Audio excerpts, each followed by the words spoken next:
پچھلے ہفتہ ہم لوگ سورہ بقرہ آیت نمبر 188 تک پڑھ چکے تھے، 188۔ آج پڑھنا ہے یسألونک عن الاہلہ، یہاں سے۔ پچھلے ہفتہ جو ہم لوگوں نے پڑھا تھا اس میں روزہ کی فرضیت اور روزہ کے احکامات کے بارے میں کچھ مسائل آئے تھے، اور اس کے بعد مال حرام سے بچنا اور حلال اور پاکیزہ غذا کھانے کی بات آئی تھی۔ یہاں سے آج پڑھنا ہے آیت نمبر 189 سے 189۔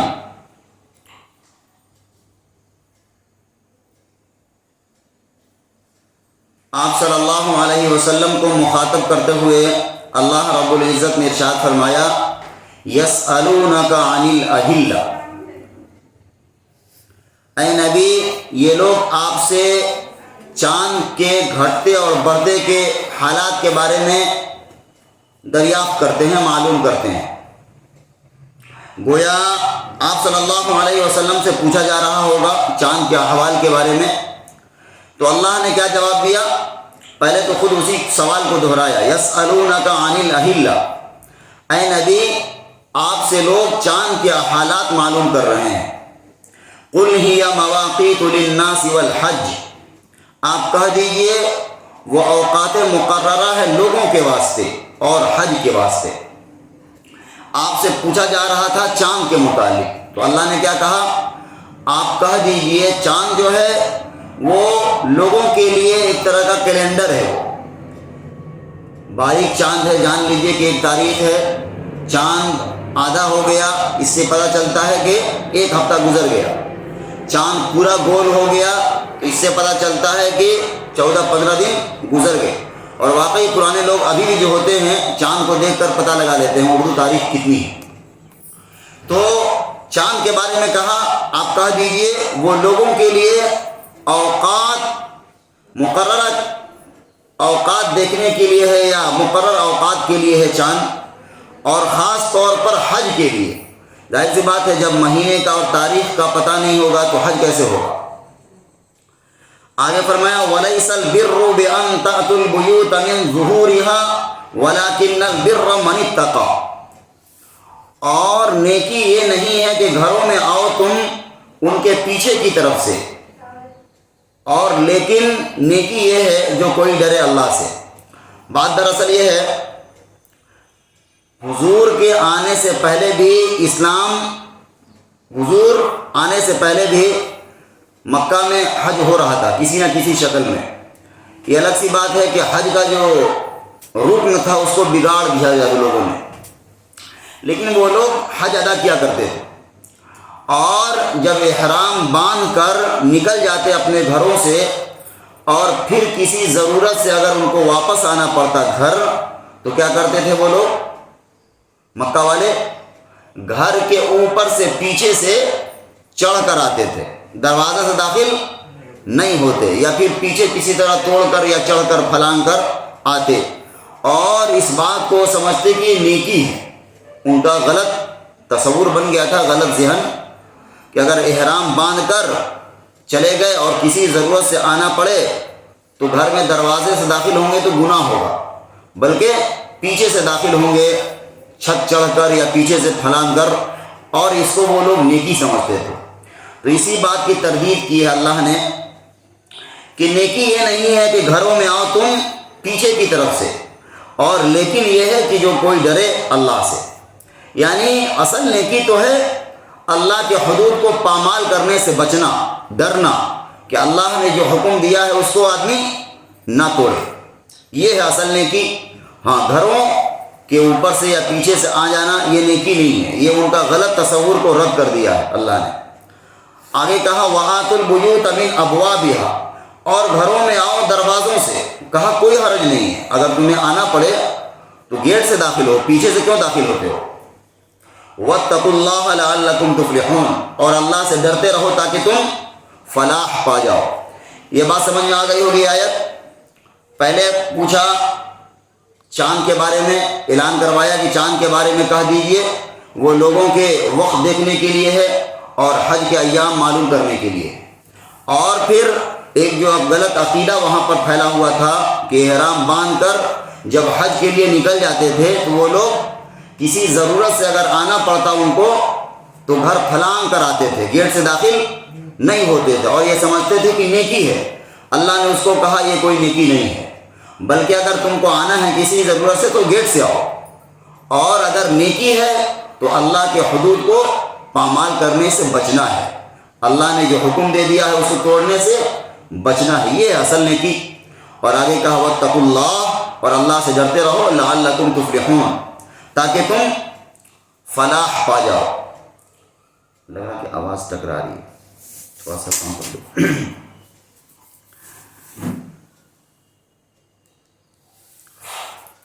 یہاں پر ایک اور مسئلہ شروع ہو رہا ہے قتال کے بارے میں. قتال کس کو کہتے ہیں؟ جنگ. پہلے ترجمہ کر دیتے ہیں پھر بات سمجھائیں گے. کہا وَقَاتِلُوا فِي سَبِيلِ اللَّهِ الَّذِينَ يُقَاتِلُونَكُمْ وَلَا تَعْتَدُوا إِنَّ اللَّهَ لَا يُحِبُّ الْمُعْتَدِينَ.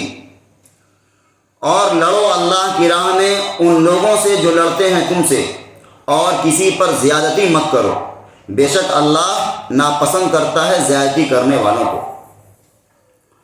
وَاقْتُلُوهُمْ حَيْثُ ثَقِفْتُمُوهُمْ وَأَخْرِجُوهُمْ مِنْ حَيْثُ أَخْرَجُوكُمْ وَالْفِتْنَةُ أَشَدُّ مِنَ الْقَتْلِ. اور مار ڈالو ان کو جس جگہ پاؤ، اور نکال دو ان کو جہاں سے انہوں نے تم کو نکالا ہے. اور دین سے ہٹانا مار ڈالنے سے بھی زیادہ سخت ہے.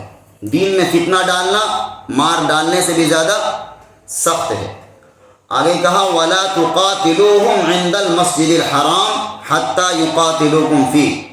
اور نہ لڑو ان سے مسجد حرام کے پاس. مسجد حرام کہتے ہیں کعبہ کے جو اطراف میں جو جگہ ہے حدود، اس کو مسجد حرام کہا جاتا ہے. اور نہ لڑو مسجد حرام کے پاس جب تک وہ نہ لڑیں تم سے اس جگہ. فَإِن قَاتَلُوكُمْ فَاقْتُلُوهُمْ. پھر اگر وہ خود ہی لڑیں تم سے تو ان کو مارو. كَذَلِكَ جَزَاءُ الْكَافِرِينَ. یہی سزا ہے کافروں کی. اس بات کو بہت سمجھنے کی ضرورت ہے اور ہم چاہیں گے کہ توجہ دیجیے. اس دور میں اسلام کے اوپر تہمت لگایا جاتا ہے، اور یہ جو آیت ہے یہ غیر مسلم لوگ بھی جانتے ہیں، نیوز وغیرہ پر باضابطہ اس کو بیان کرتے ہیں کہ قرآن نے یہ حکم دیا ہے. اور وہ قرآن کو، قرآن کے احکامات کو نہیں سمجھنے کی وجہ سے اسلام کے اوپر کیا لگاتے ہیں؟ بہتان لگاتے ہیں کہ قرآن نے حکم دیا کہ جہاں پاؤ ان کو قتل کرو. حالانکہ ایسی بات نہیں ہے. کیوں ہے؟ کیسے حالات ہیں، کن موقع پر یہ دیا گیا تھا حکم. جب تک یہ بات نہیں سمجھ میں آئے گی، بات پوری نہیں سمجھ میں آئے گی. تو قتال کے بارے میں حکم آیا ہے، اس کو اچھے سے سمجھ لیجیے. جیسا کہ ہم نے کہا نیوز وغیرہ پہ بھی اس کو دلیل کے طور پر وہ لوگ پیش کرتے ہیں کہ اسلام کے خلاف، کہ دیکھیے اسلام نے یہ حکم دیا ہے، اور کن حالات میں اسلام نے حکم دیا ہے اس کے طرف ذہن نہیں ہے. آپ اندازہ لگائیے، پہلے اس کو سمجھیے کہ کن حالات میں یہ حکم دیا گیا ہے لڑنے کا، قتل کرنے کا. کن حالات میں؟ جب آپ صلی اللہ علیہ وسلم نے نبوت کا اعلان کیا اس وقت آپ کی عمر کتنی تھی؟ 40 سال. آپ 13 سال مکہ میں اور رہے، 13 سال مکہ میں اور رہے، نبی بنانے کے باوجود بعد میں بھی 13 سال رہے. اس 13 سال میں کچھ لوگ مسلمان ہوئے، اور جو لوگ مسلمان ہوئے ان پر ظلم کا پہاڑ توڑے جانے لگا. مکہ والے کیا کرتے تھے؟ بہت ستانے لگے، بہت ستانے لگے.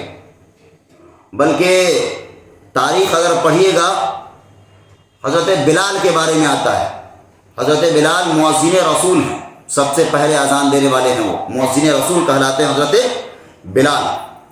ان کے بارے میں آتا ہے یہ غلام تھے امیہ ابن خلف کا، ایک مکہ کا بڑا سردار تھا، ان کے غلام تھے. ان کو ایسے گھسیٹا جاتا گلے میں رسی باندھ کر، جس طرح مرے ہوئے جانور کو آدمی باندھ کر گھسیٹ کر باہر پھینک دیتا ہے کہیں دور، اسی طرح حضرت بلال کے گلے میں رسی باندھ کر اور مکہ کی پتھریلی گلیوں میں گھسیٹ کر بالکل لے جاتے یہ لوگ دھوپ میں، اور وہاں کا دھوپ یہاں سے کہیں زیادہ ہوتا ہے تیز، دھوپ میں لے جا کر چت لٹا کر اوپر سے پتھر بھاری رکھ دیتے سینہ پر کہ کہیں پلٹ نہ پائے، اور نیچے زمین توا کی طرح گرم ہے، اوپر آسمان انگارے برسا رہا ہے، اور سینہ پر پتھر رکھ دیا ہے بھاری، اور اتنا بھاری رکھ دیا ہے کہ آواز بھی نہیں نکل پا رہی ہے، منہ سے پھین نکل رہا ہے۔ اس حالت میں بھی حضرت بلال کیا کر رہے ہیں؟ احد احد احد، یعنی اللہ ایک ہے، اللہ ایک ہے، اللہ ایک ہے۔ اور اسی طرح حضرت خباب بن الارت ایک صحابی ہیں، ان کے ساتھ کیا ہو رہا تھا؟ گرم انگارے پر ان کو لٹا کر اوپر سے بھاری پتھر رکھ دیا جاتا تھا، اور بھی بڑا ظلم ہو رہا تھا، اور بھی جو غریب مسلمان تھے۔ لیکن حکم کیا تھا مکی دور میں؟ اپنے ہاتھ کو باندھے رکھو۔ 13 سال بالکل مکی دور میں جو بھی قرآن نازل ہوا، کہیں یہ حکم نہیں آیا کہ تم جوابی کارروائی کر سکتے ہو، نہیں، بلکہ صبر کرو صبر کرو صبر کرو، ہاتھ بھی نہیں اٹھانا ہے، یہ حکم تھا۔ اور وہ لوگ بہت ستاتے تھے مسلمانوں کو، اور خاص طور پر جو غریب مسلمان تھے۔ بلکہ اور ہم بتائیں آپ کو، ایک خاندان تھا آل یاسر کے نام سے، ایک صحابی تھے یاسر، یہ رہنے والے کہاں کے تھے؟ یمن کے، اور مکہ میں جا کر آباد ہو گئے تھے۔ اصل میں یہ خواب دیکھا حضرت یاسر نے کہ ان کو کوئی بتا رہا ہے کہ آخری نبی کا ظہور ہونے والا ہے مکہ کے قریب، تم چلے جاؤ۔ یہ آ گئے اپنا یمن چھوڑ کر، اپنا ملک چھوڑ کر، کہاں؟ مکہ۔ اور جب مکہ آئے تو ابو جہل کو آپ جانتے ہوں گے، ابو جہل کا جو چچا تھا وہ شریف آدمی تھا، اس کے ساتھ انہوں نے کچھ معاہدہ کر لیا، حلیف بن گئے اور مکہ میں رہنے لگے۔ ایک باندی تھی ابو جہل کی چچا کی، جس کا نام کیا تھا؟ سمیہ، ان سے ان کی شادی ہو گئی اجازت لے کر، اور ان سے ایک لڑکا ہوا ان کو، جن کا نام تھا عمار۔ کیا نام تھا؟ عمار۔ ابا کا کیا نام تھا؟ یاسر۔ ان کی بیوی کا کیا نام تھا؟ سمیہ۔ اور ان دونوں سے ایک لڑکا ہے، کیا نام ہے ان کا؟ عمار۔ ان خاندان والوں پر اتنا ظلم کیا ہے، اتنا ظلم کیا ہے ابو جہل نے کہ کہنا نہیں ہے۔ ابو جہل کون ہے؟ اس امت کا فرعون مانا جاتا ہے، وہ بہت حضور کا بہت بڑا دشمن، اور اپنا پورا جان لگا دیا اس نے اسلام کو مٹانے کے لیے۔ تو ابو جہل نے کیا کیا ان لوگوں کے ساتھ؟ جو صحابی تھے یاسر اور ان کی بیوی سمیہ، ان دونوں کو خوب پہلے ستایا ہے، خوب ٹارچر کیا ہے، یہاں تک کہ حضرت جو سمیہ تھیں ان کے بدن کے نازک حصہ کو جلایا ہے۔ اور کیا کہا، جب مارتے مارتے تھک جاتا تھا تب ایک دن کیا کیا، حضرت عمار نوجوان لڑکے کو باندھا ہے سامنے، اور باپ کو باندھا ہے، اور ماں کو ننگا کیا ہے۔ حضرت سمیہ کو کیا کیا ہے؟ ننگا کیا ہے ابو جہل نے، اور جوان بیٹے کے سامنے ننگا کیا ہے۔ اور کیا کہا، اس کے ہاتھ میں ایک مورتی تھی ابو جہل کے ہاتھ میں، اور کہا سمیہ اپنے دین سے پھر جاؤ، اگر تم ایک دفعہ کہہ دو گی اس مورتی میں بھی جان ہے اور محمد کے دین سے پھر جاؤ گی صلی اللہ علیہ وسلم، تو ہم تمہیں کیا کر دیں گے؟ بخش دیں گے۔ لیکن اس عورت کے ایمان کا کیا کہنا، دیکھیے ہم لوگوں کو ایمان مل گیا ہے فری پھوکٹ میں، باپ مسلمان، دادا مسلمان، اور فری میں ہم لوگوں کیا ہو گئے؟ ہم لوگ مسلمان ہو گئے ہیں۔ اس وجہ سے ایمان کی قدر نہیں ہے جس طرح ہونی چاہیے۔ وہ سمیہ اس حالت میں ہے کہ جوان بیٹے کے سامنے ان کو ننگا کیا ہے اور خوب مارا ہے، مارتے مارتے تھک گیا ہے تو بدن کے نازک حصے کو جلایا ہے، تب بھی نہیں مانی، اور اس کے ہاتھ میں مورتی تھا ابو جہل کا، بدترین ٹارچر کر رہا تھا، اور اس ہاتھ میں مورتی تھا، اور کیا کہہ رہا تھا ابو جہل؟ سمیہ ایک دفعہ کہا تو اس مورتی میں بھی جان ہے، ہم تمہیں بخش دیں گے۔ وہ کیا کی؟ آگے سے تھوک دی اس کے منہ پر، ابو جہل کے منہ پر تھوک دی حضرت سمیہ۔ اس کے بعد کیا کیا اس نے؟ حضرت سمیہ کے نازک حصے پر، شرمگاہ پر برچھا مار کر شہید کر دیا۔ اب سوچ لیجیے کیا لوگ تھے اور ان کا کیا ایمان تھا، اور کس طرح صبر تھا۔ ہم لوگ پڑھتے ہیں صبر کرتے ہیں، صبر کرتے ہیں، یہ ہے صبر، اور یہ آسان نہیں ہے۔ حضرت سمیہ کو ننگا کیا ہے نوجوان بیٹے کے سامنے، اور ایمان کی وجہ سے کہا کہ ایمان سے پھر جاؤ، ایمان سے نہیں پھری، شرمگاہ پر برچھا مار کر کیا کر دیا ہے؟ شہید کر دیا ہے۔ اور اسی طرح ان کے شوہر کے ساتھ کیا کیا ہے؟ حضرت یاسر کے ساتھ 4 جوان اونٹ کو بلایا ہے، نر، ایک اونٹ کے ساتھ ایک ہاتھ کو باندھا ہے، ایک اونٹ کے ساتھ دوسرے ہاتھ کو، ایک سے پیر کو، دوسرے سے دوسرے پیر کو، اور چاروں کو دوڑایا ہے الگ الگ طرف۔ ایسا دوڑایا ہے کہ ان کا پرخچا اڑ گیا، بدن کا بدن چیتھڑا اڑ گیا، الگ الگ ہو گیا، اس طرح ستایا ہے، اور نوجوان بیٹے کے سامنے۔ لیکن پھر بھی وہ لوگ ایمان سے ٹس سے مس نہیں ہوئے، اور جب یہ ان پر بدترین ٹارچر ہو رہا تھا، حضور گزر رہے تھے۔ حضور کیا کر رہے تھے؟ حضور ان کے سامنے سے گزرتے تھے کبھی کبھی۔ حضور کیا کہتے تھے؟ آپ اندازہ لگائیے حضور کو کتنی تکلیف ہوتی ہوگی یہ دیکھ کر کہ ستائے جا رہے ہیں یہ لوگ ایمان لانے کی وجہ سے۔ حضور بس ایک ہی بات کہتے تھے، کیا؟ اصبروا یا آل صابر یا آل یاسر، اے یاسر کے اولادو، اے گھر والو یاسر کے، تم لوگ صبر کرو، تمہارے لیے جنت میں تیاری ہو رہی ہے۔ اس طرح ٹارچر کر کے شہید کر دیا۔ اور اسلام کے لیے، اپنے ایمان کے لیے سب سے پہلی عورت ہے جس نے اپنے جان کو دیا ہے۔ کون؟ ہم چاہیں گے کہ آپ یاد کیجئے اس نام کو اور اپنے بچوں کا نام رکھیے۔ کیا نام تھا اس عورت کا؟ سمیہ، باندھی تھی، لیکن ایمان لانے کی وجہ سے پورے جب تک قیامت تک اس کا نام محفوظ ہو گیا۔ سب سے پہلے اسلام کے اوپر اپنے جان کو قربان کرنے والی کون ہے؟ حضرت سمیہ، عورت میں، اور مرد میں ان کے شوہر حضرت یاسر۔ اس طرح ستایا ہے، اس طرح ستایا ہے، لیکن پھر بھی کیا حکم تھا؟ صبر کرو، صبر کرو، صبر کرو۔ اس کے بعد پھر کیا ہوا؟ حضور کو ستانے لگے، مکہ سے نکال دیے گئے، مکہ کی زمین تنگ کر دی گئی۔ حضور اور حضور کے صحابہ کہاں چلے گئے؟ مدینہ۔ اور جب وہاں گئے تو وہاں بھی چین سے نہیں رہنے دے گا۔ کیا کہا؟ اب مدینہ کا گھیراؤ ہونے لگا کہ اب ان کو وہاں گھیر کر اسلام کو نیست و نابود کر دیا جائے گا۔ تب ایسے حالات میں آیا، کیا حکم آیا؟ اب جنگ کرو اور مارو۔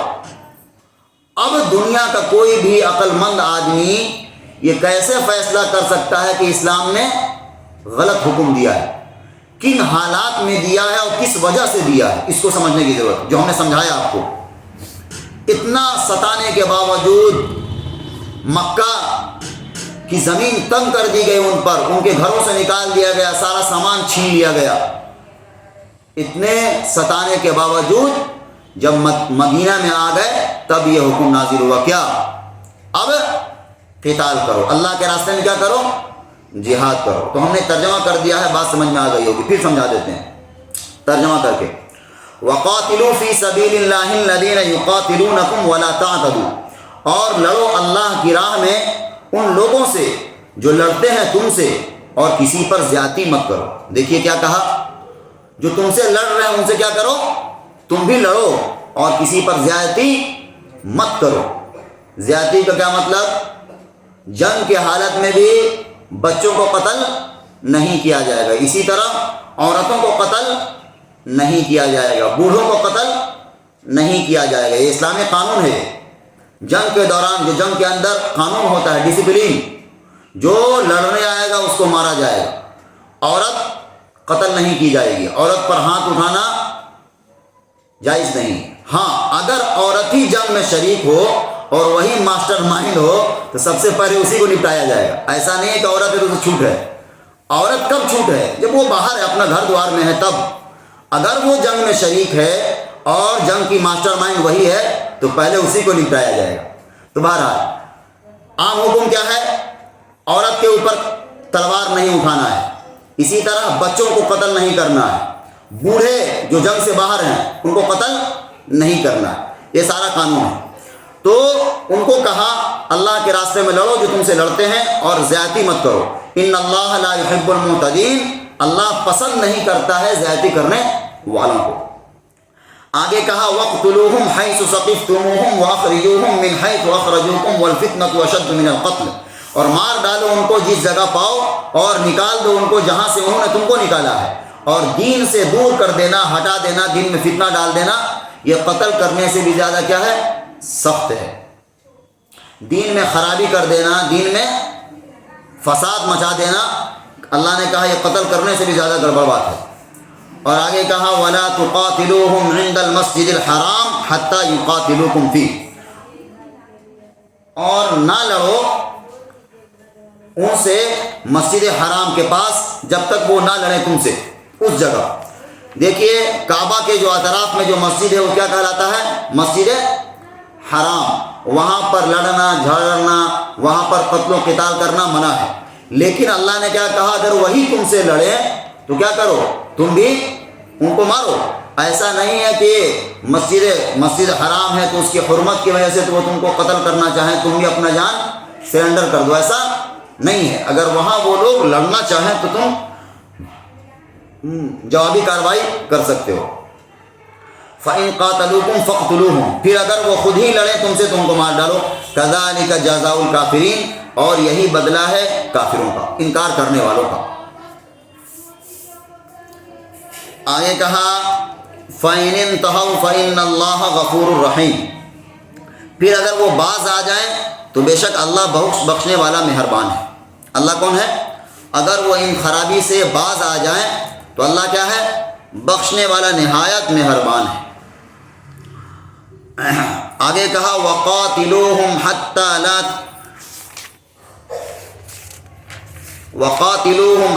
لَا تَكُونَ فِتْنَةٌ وَيَكُونَ الدِّينُ لِلَّهِ، اور لڑو ان سے یہاں تک کہ نہ باقی رہے فساد اور حکم رہے خدا تعالیٰ کا۔ فَإِنِ انْتَهَوْا فَلَا عُدْوَانَ إِلَّا عَلَى الظَّالِمِينَ، پھر اگر وہ باز آ جائیں تو کسی پر زیادتی نہیں مگر ظالموں پر۔ ہم نے بتایا ہے مکی دور میں جتنا بھی قرآن نازل ہوا، بالکل شروع میں بتایا تھا آپ کو، قرآن کی کتنی صورتیں ہیں؟ 114۔ 114 میں سے 86 صورتیں مکی دور میں ہیں، 86 صورتیں ہجرت سے پہلے نازل ہوئے، وہ مکی کہلاتی ہیں۔ تو مکی دور میں قتال کا حکم نہیں آیا تھا، اور اس کے بعد قتال کا حکم آیا، اور کیوں آیا، کیسے حالات میں آیا، ہم نے آپ کو بتلا دیا ہے۔ یہ واقعہ بتلایا آپ کو ہم نے۔ یہاں پر ایک بات ہم چاہتے ہیں کہ عرض کر دیں۔ آپ دیکھیے آج ہمارا ایمان کا کیا حال ہے۔ وہ عورت جو ہم نے ابھی آپ کو واقعہ سنایا حضرت سمیہ کا اور حضرت یاسر کا، کہ اسلام کے لیے سب سے پہلے جان دینے والی کون خاتون ہے؟ حضرت سمیہ، اور بدترین ٹارچر کیا اس پر کون؟ ابو جہل نے۔ آخر میں نہیں مانی، ایمان سے نہیں پھری، شرمگاہ پر برچہ مار کر کیا کر دیا؟ قتل کر دیا ہے ان کو۔ ذرا آج اپنے دل میں سوچئے، آج سوشل میڈیا کا دور ہے، نیوز وغیرہ پر یا ویڈیو وغیرہ پر سوشل میڈیا پر ہم دیکھتے رہتے ہیں، کیا ہے خبر؟ افسوس، صد افسوس، 100 نہیں 1000 دفعہ افسوس کیجیے تب بھی کم ہے، مسلمان لڑکی ایک دوسرے سے پیار محبت کے چکر میں اپنے دین کو چھوڑ کر اور ہمیشہ ہمیش کے لیے اپنے اوپر ایمان کو چھوڑ کر ہمیشہ ہمیش کے لیے مردود اور یہ ہو جاتی ہے۔ اسلام کو چھوڑ دیا، ظاہر سی بات ہے ہمیشہ ہمیش کے لیے وہ کیا ہو گئی؟ دنیا بھی خراب اور آخرت بھی خراب۔ دنیا اگر دنیا میں کامیاب بھی ہو گئی تو آخرت بالکل خراب ہی خراب ہے۔ تو بڑا افسوس ہے، بڑا افسوس ہے، آج یہ دور پورا کھلے عام ہے۔ وہ عورت دیکھیے ایک باندھی تھی، ایمان کے لیے ٹس سے مس نہیں ہوئی، اور بدترین ٹارچر ہونے کے باوجود، اور آج کیا ہے مسلم معاشرہ میں نوجوان لڑکی جاتی ہے پڑھنے، جائیے بالکل کوئی منع نہیں ہے، لیکن ایک وقار کے ساتھ رہیے. ایسا نہیں ہے کہ غیروں میں ہاتھ ڈال کر اپنے آخرت کا سودا کر دیجیے اور ایمان کو بیچ دیجیے. یہ وہی ہوتا ہے جب شروعاتی دور میں آپ اپنے بچوں کو دین کی تعلیم نہیں دیجیے گا تب, یا پھر آپ ان سے بے خبر ہیں کہ وہ کیا کر رہی ہے کیا نہیں کر رہی ہے. اور سب سے اہم کردار یہاں پر ماں کا ہے. باپ بیچارہ باہر جاتا ہے, باپ کو بھی حق ہے, اس کو بھی خیال کرنا چاہیے, لیکن زیادہ جو ہے وہ ماں کا ہے. بہت سارے معاملات میں بیٹی کے ساتھ باپ بھی نہیں بول سکتا ہے یا بہت نہیں پوچھ سکتا اس سے, لیکن ماں تو خبر رکھ سکتی ہے.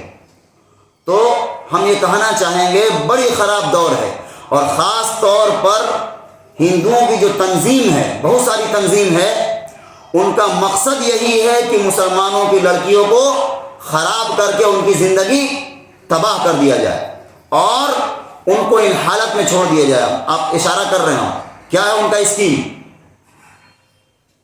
کہ ان کو پھنسایا جائے اس سب جال میں اور ان کا آخرت بھی لیا جائے اور دنیا بھی برباد کیا جائے. کیا ان کے ساتھ غلط کام کیا جائے اور ان کو برباد کر کے, بہت سارا ایسا کیس ہے, بہت سارا کیس ہے, ان کے ساتھ غلط سلط کر کے اور ان کی زندگی کیا کر دینا, تباہ کر دینا, برباد کر دینا. اسی طرح مسلمان لڑکوں کو بھی چاہیے تم اپنے میں شادی کرو, تو خرابی بہت ہے. بہرحال یہ اتنا ہی افسوسناک بات ہے, اتنا ہی افسوسناک بات ہے کہ کیا کہنا اس پر, 100 دفعہ بھی لعنت کیجیے کم ہے. تو بہرحال آپ جو زمانہ ہے فتنے کا دور, اس میں کان کھڑا رکھنے کا ہے. آپ ان سے پوچھئے بیٹا کیا کر رہے ہو. اور یہ بھی ہے بڑا, کچھ لوگ یہ بھی سامنے آئی ہے بات کہ مسلم لڑکیوں سے اس وجہ سے دوستی کرتے ہیں کچھ لوگ, سب ہندو کی بات نہیں کر رہے, کچھ لوگ جو اس تنظیم سے جڑے ہوئے ہیں اور مسلمانوں کی لڑکیوں کو جو تباہ کرنے کا ٹھیکہ بنا لیا ہے. کس لیے دوستی کرتے ہیں کہ ہم ایمان لائیں گے اور تم سے ہم دوستی کر رہے ہیں, ایمان سیکھنا چاہیں گے. یہ بھی آیا ہے کیس.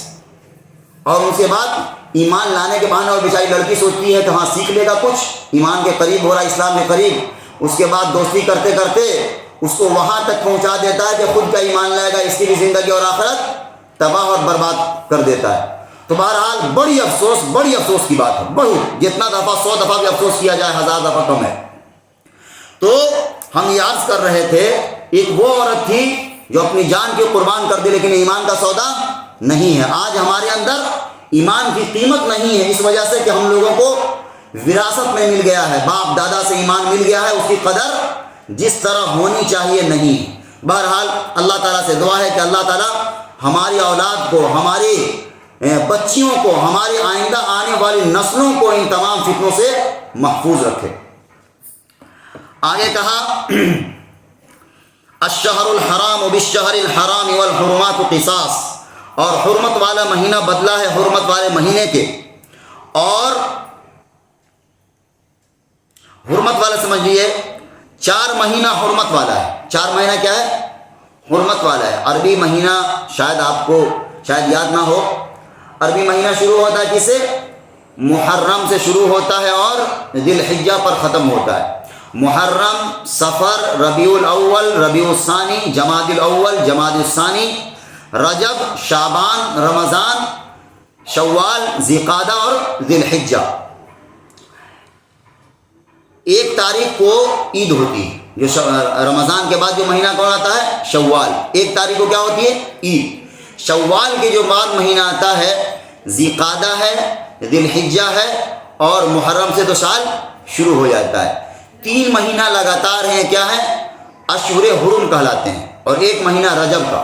رجب کون مہینہ ہے, آپ نے رمضان سے پہلے شعبان ہے, شعبان سے پہلے والا جو مہینہ ہے وہ کیا کہلاتا ہے, رجب. تو 4 مہینہ یہ حرمت والا مہینہ ہے. یعنی عرب کے لوگ اس مہینے کی بڑی عزت کیا کرتے تھے, بڑی عزت. اگر اپنے باپ کے قاتل کو بھی دیکھ لیتے اس مہینہ میں قتل نہیں کرتے تھے. کون کون مہینہ, ذی القعدہ, ذی الحجہ جس مہینہ میں بقرعید ہوتی ہے, حج ہوتا ہے, اور 1 مہینہ محرم. 3 تو لگاتار ہو گیا, اور 1 رجب. 4 مہینہ.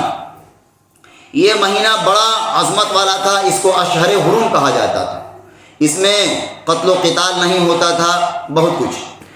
تو کہا الشہر الحرام بالشہر الحرام والحرمات قصاص، کہ حرمت والا مہینہ ہے حرمت والے مہینے کے مقابل میں. اور یعنی یہ بتلایا گیا کہ یہ بدلہ ہے اس مہینے کا، یعنی اس مہینے میں تو قتل وغیرہ پہلے ناجائز تھا، لیکن وہی لوگ اگر ایسا کرنا چاہیں تم سے، اس مہینے میں ہی تم سے لڑنا چاہیں، تم کیا کر سکتے ہو؟ جوابی کارروائی کر سکتے ہو. تو اسلام سے پہلے اس مہینے میں ناجائز اور حرام تھا، لیکن اس مہینے کی تقدس کو باقی رکھا. لیکن اگر کوئی حملہ کرے تو اس مہینے میں کیا کر سکتے ہیں؟ جنگ کر سکتے ہیں. یہ حکم کو ختم کر دیا کہ اس میں لڑنا حرام تھا، پہلے اس کو ہٹا دیا اللہ نے.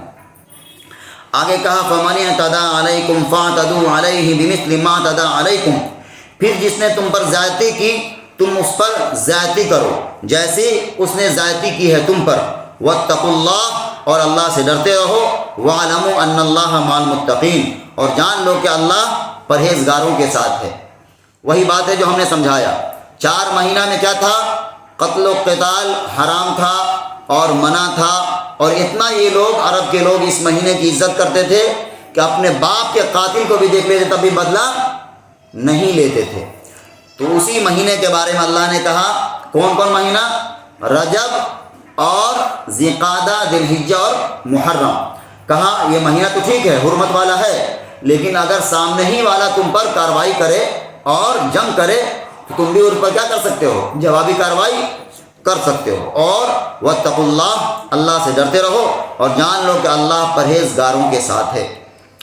آگے کہا وَأَنفِقُوا فِي سَبِيلِ اللَّهِ وَلَا تُلْقُوا بِأَيْدِيكُمْ إِلَى التَّهْلُكَةِ وَأَحْسِنُوا إِنَّ اللَّهَ يُحِبُّ الْمُحْسِنِينَ، اور خرچ کرو اللہ کی راہ میں اور نہ ڈالو اپنی جان کو ہلاکت میں، اور نیکی کرو، بے شک اللہ نیکی کرنے والوں کو کیا کرتا ہے؟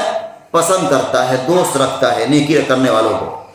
اس آیت میں کیا کہا؟ اللہ کے راستے میں خرچ کرو اور اپنی جان کو ہلاکت میں نہ ڈالو. دیکھیے جنگ کا اور قتال کی بات ہو رہی ہے تو جنگی سامان تیار کرنا بھی تو ضروری ہے. اس کے لیے کیا کرتا ہے؟ لگتا ہے، خرچ لگتا ہے. تو حکم دیا گیا مال خرچ کرو اور اپنے آپ کو ہلاکت میں مت ڈالو. گویا سامان تیار کرو، اگر تم ایسا نہیں کرو گے تو کیا ہوگا؟ اپنے آپ کو ہلاکت میں ڈالنا ہوگا. تو دشمن کے اعتبار سے دشمن کے حالات کو دیکھ کر آپ بھی تیاری کرو. اگر ایسا نہیں کرو گے تو کیا ہوگا؟ گویا ہلاکت میں اپنے آپ کو ڈالنا ہوگا. اور کہا نیکی کرو، اللہ نیکی کرنے والوں کیا کرتا ہے؟ اپنا دوست رکھتا ہے، پسند کرتا ہے. آگے فرمایا وَأَتِمُّ الْحَجَّ وَالْعُمْرَةَ لِلَّهِ. دیکھیے آگے حکام آ رہا ہے حج اور عمرہ کے بارے میں. یہاں تک کس کا حکم آیا تھا؟ قتل و قتال کے بارے میں. اور ہم نے بتلا دیا کب ہوا، کب دیا اللہ نے حکم، کن حالات میں دیا. مسلمان اتنے مارے گئے، ستائے گئے. مکی 13 سال میں، مکی دور میں 13 سال میں کیا حکم تھا؟ اپنے ہاتھ کو باندھے رکھو، جوابی کارروائی بھی نہیں کرنا ہے. اس کے بعد پھر جب مدنی دور شروع ہوا تب حکم دیا ہے کہ تم کیا کر سکتے ہو؟ جو تم کو مارے اور گھروں سے نکالے ہیں تم کے ساتھ جنگ کرو. اب یہاں سے حج کے احکام شروع ہو رہے ہیں. دیکھیے حج کے بارے میں پتلے بتلا دیں. جس طرح نماز فرض ہے اسی طرح حج بھی کیا ہے؟ فرض ہے. لیکن اس کی کچھ کنڈیشن ہے. آپ نے پڑھا ہوگا بچپن میں اسلام کی بنیاد کن چیزوں پر ہے؟ 5 چیزوں پر. نمبر 1 توحید، یعنی کلمہ طیبہ یا کلمہ شہادت کے مطلب کو دل سے ماننا اور زبان سے اقرار کرنا، ایمان پہلی. دوسری چیز نماز بالکل ضروری ہے، فرض ہے. تیسری چیز روزہ، یہ بھی گزر چکا. چوتھی چیز زکوٰۃ، زکوٰۃ بھی کیا ہے؟ فرض ہے مالداروں پر. ایمان تو لایا سب کوئی، نماز سب پر فرض ہو گیا، روزہ بھی سب پر فرض ہو گیا جو بیمار نہیں ہے، مریض نہیں ہے، بالغ ہے. اب زکوٰۃ کن پر ہے؟ مالداروں پر. اتنا جو متعین کیا ہے اگر اس کے مطابق آ جائے تو کیا ہو جائے گا؟ زکوٰۃ فرض ہو جائے گا. اسی طرح حج ہے. حج کے لیے کیا کنڈیشن ہے؟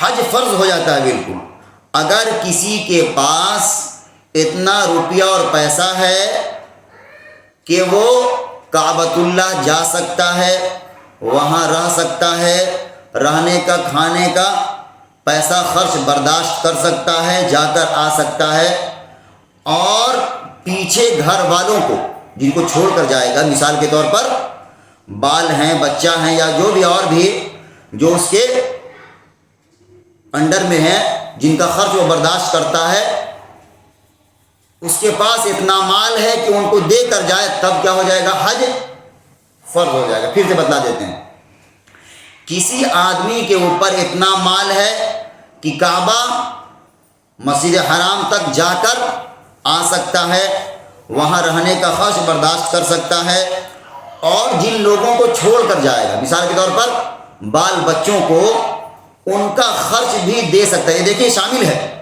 اگر کسی کے پاس اتنا پیسہ ہے کہ وہ کعبہ جا سکتا آ سکتا ہے، لیکن پیچھے بال بچوں کے پاس خرچ کرنے کے لیے پیسہ نہیں ہے، تو کیا ہوگا؟ حج فرض پر نہیں ہوگا۔ دیکھیے کتنا بڑا اسلام نے کیا بیان کیا ہے، اس کی ذمہ داری ہے مرد کی، اپنے بال بچوں کو کیا کرے؟ خیال کرے۔ حج جیسی عظیم عبادت کیا ہو جائے گی؟ منسوخ ہو جائے گی اگر بال بچوں کو دینے کے لیے اس کے پاس پیسہ نہیں ہے، تو وہ بھی شامل ہے اس میں۔ جس کے پاس کتنا پیسہ ہو، کعبہ تک جا سکتا ہو، آ سکتا ہو، وہاں رہنے کھانے کا انتظام کر سکتا ہو، اور پیچھے بال بچوں کو اتنا پیسہ دے سکتا ہو جتنا دیر وہ غائب رہے گا، تب ایسے آدمی پر کیا ہو جائے گا؟ حج فرض ہو جائے گا۔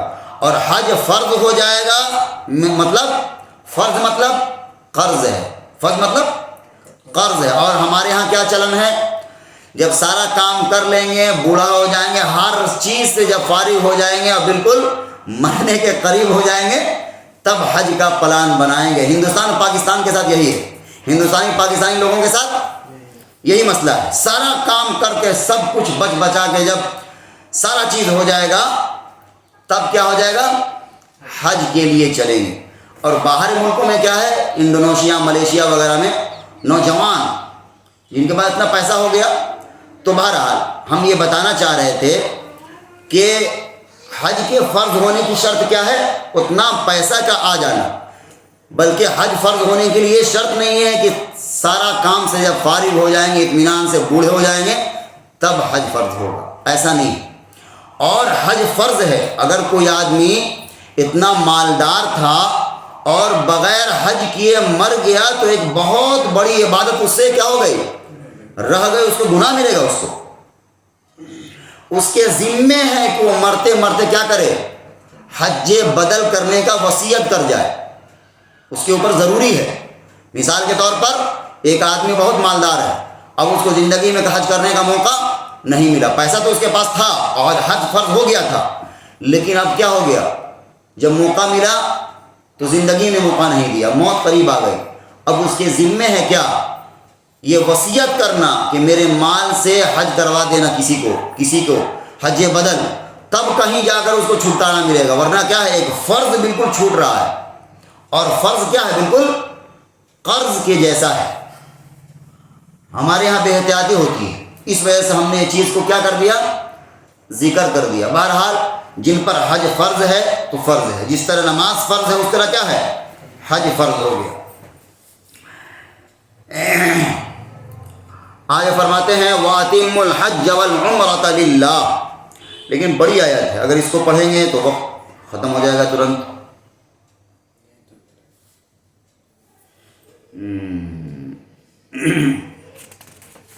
اچھا پڑھ دیتے ہیں، وَأَتِمُّ الْحَجَّ وَالْعُمْرَةَ لِلَّهِ، اور پورا کرو حج اور عمرہ اللہ کے واسطے۔ فَإِنْ أُحْصِرْتُمْ فَمَا اسْتَيْسَرَ مِنَ الْهَدْيِ، پھر اگر تم روک دیے جاؤ تو تم پر ہے کچھ نہیں ہو پائے گا۔ فَإِنْ أُحْصِرْتُمْ فَمَا اسْتَيْسَرَ مِنَ الْهَدْيِ، پھر اگر تم روک دیے جاؤ تو تم پر کچھ جو میسر ہے قربانی کرو۔ وَلَا تَحْلِقُوا رُؤُوسَكُمْ حَتَّى يَبْلُغَ الْهَدْيُ مَحِلَّهُ، اور حجامت نہ کرو اپنے سروں کی جب تک نہ پہنچ چکو قربانی اپنی ٹھکانے پر۔ فَمَنْ كَانَ مِنْكُمْ مَرِيضًا أَوْ بِهِ أَذًى مِّن رَّأْسِهِ فَفِدْيَةٌ مِّن صِيَامٍ أَوْ صَدَقَةٍ أَوْ نُسُكٍ، جو کوئی تم میں سے بیمار ہو یا تکلیف میں ہو سر کی تو بدلہ دیوے روزے کا یا خیرات کرے یا قربانی کرے۔ فَإِذَا أَمِنْتُمْ پھر جب تمہاری خاطر جمع ہو فَمَنْ تَمَتَّعَ بِالْعُمْرَةِ إِلَى الْحَجِّ فَمَا اسْتَيْسَرَ مِنَ الْهَدْيِ تو فائدہ اٹھاؤ عمرہ ملا کر حج کے ساتھ، تو اس پر ہے جو کچھ میسر ہو قربانی۔ فَمَنْ لَمْ يَجِدْ فَصِيَامُ ثَلَاثَةِ أَيَّامٍ فِي الْحَجِّ وَسَبْعَةٍ إِذَا رَجَعْتُمْ پھر جس کو قربانی نہ ملے تو روزہ رکھے 3 حج کے دنوں میں اور 7 دن لوٹنے کے بعد۔ تِلْكَ عَشَرَةٌ كَامِلَةٌ یہ 10 روزے ہو گئے پورے۔ ذَلِكَ لِمَنْ لَمْ يَكُنْ أَهْلُهُ حَاضِرِ الْمَسْجِدِ الْحَرَامِ یہ حکم ہے اس کے لیے جس کے گھر والے نہ رہتے ہوں مسجد حرام کے پاس۔ وَاتَّقُوا اللَّهَ اور اللہ سے ڈرتے رہو۔ وَاعْلَمُوا أَنَّ اللَّهَ شَدِيدُ الْعِقَابِ اور جان لو کہ بے شک اللہ عذاب دینے میں سخت ہے۔ بہرحال یہ تو واضح ہوگا کہ ترجمہ سے بات سمجھ میں نہیں آئی ہوگی، لمبی آیت ہے، انشاءاللہ اس کو پھر اگلے ہفتہ ہم سمجھا دیں گے۔ اور حج کا یہ احکام شروع ہو گیا، ابھی کافی لمبا چلے گا، تقریباً 15-20 آیتیں تو اور ہیں، تو انشاءاللہ اطمینان سے اس کو پھر سمجھا دیا جائے گا۔ ابھی ہم نے صرف وہ سمجھا دیا کہ حج کس پر ہے اور کن پر فرض ہو جاتا ہے۔ اسی طرح عورت کے لیے اور مسئلہ ہے، عورت اگر اتنی مالدار بھی ہو گئی تو اگر شوہر ہے تو اس کے ساتھ، یہ تو مسئلہ بہرحال عام ہے، آپ جانتی ہوں گی، کوئی محرم ہے، بیٹا ہے یا شوہر ہے یا بھائی ہے تب وہ ساتھ میں جا سکتی ہے، اکیلے منع ہے، اکیلے کیا ہے منع ہے۔ اب دیکھیے اس سے ایک بات اور بات نکلتی ہے، اب اس کو مذاق میں لیجیے گا جو ہم بات آگے کہنے جا رہے ہیں۔ حج جیسی عظیم عبادت عورت کے لیے اکیلے کیا ہے منع ہے، کچھ نہ کچھ حکمت ہوگی تب نا، تو اکیلے جا کر بازار خریدنا، بہرحال یہ ہم ویسے ہی مذاقاً کہہ دیا۔ تو عورت کے لیے کیا ہے، ایک اور شرط ہے، مال کا بھی ہونا بھی ہے اور ساتھ میں محرم کا ہونا بھی ہے۔ اگر محرم نہیں ہے تب بھی اس کے ذمہ کیا ہے، حج کی فرضیت ختم ہو جائے گی۔ ہاں حج بدل پھر کروا سکتی ہے، اپنے بدلہ کسی کو کروا سکتی ہے۔ حج بدل کیا ہے، پیسہ رہے گا اس کا اور اس کے بدلے میں کوئی آدمی حج کر لے گا تو جو کرائے گا اس کو بھی ثواب ملے گا، جو کرے گا اس کو بھی ثواب ملے گا۔ حج اصل میں یہ بڑا محنت اور مشقت کا کام ہے، پیسہ بھی خرچ ہوتا ہے اور محنت بھی لگتا ہے، تو آدمی کی صحت اچھی رہے گی تبھی حج کر پائے گا۔ بالکل بوڑھا ہو جائے گا تو اس میں پریشانی ہو جائے گی، پھر کھٹیا پر چلے گا، اس کو ویل چیئر کے زیر دھسکایا جائے گا، حج میں دور دور جانا پڑتا ہے بھیڑ بھاڑ علاقے میں۔ تو اگر کسی کے اوپر حج فرض ہو گیا تو بہتر ہے کہ جلدی سے جلدی اس کو کیا کر لے، ادا کر لے۔